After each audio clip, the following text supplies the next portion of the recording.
Hi, Amanda. Hi, Josh. What are we talking about today? I thought we could talk about the Great Resignation. Heard a lot about that. Employees around the country are leaving their jobs in record numbers, including right here in Connecticut. And as employment lawyers who represent Connecticut employees, we wanted to tell Connecticut employees some of the things you should know if you're thinking about quitting your job or if you have already joined the Great Resignation. What should people think about?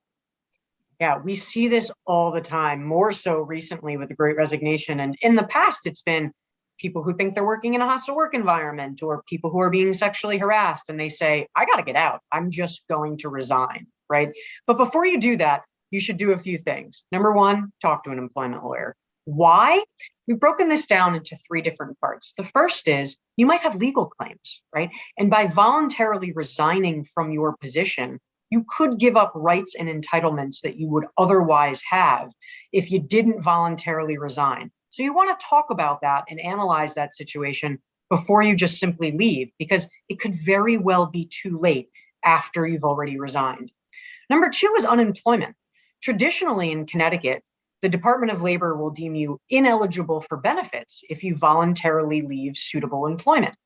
Remember, no employment lawyer or your employer, for that matter, can tell you whether or not you'll be entitled to unemployment benefits. That's only the job of the Department of Labor. But traditionally, if you resign voluntarily, you don't get those benefits. So again, you want to think through that process and decide, is this best for me and my family to resign from work and then not have the benefit of those unemployment benefits? The third is, when should you time this resignation? Okay, think about things like paid time off, a bonus, your health insurance, right? These are things that you want to think about as your employment is ending. It's employer specific and policy specific whether or not you get PTO, vacation time, sick time, etc., at the time of a voluntary resignation. You want to review those policies and know what it is you're entitled to at the time of resignation. Maybe you get nothing, so you want to use that vacation time or PTO before you indicate your intent to resign to take full advantage of the benefits you have with your employer. The same goes for bonuses. We regularly see, 2021 comes to an end.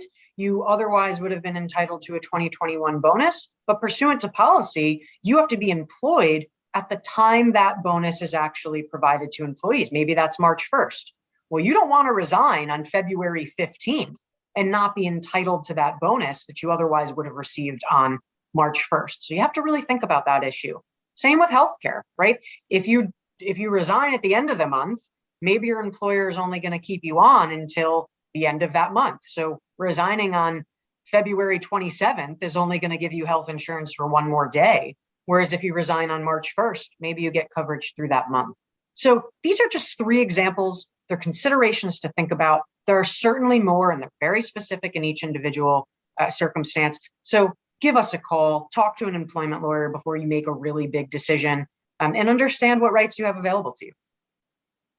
Great advice, Amanda. Thanks so much. Take care, everybody.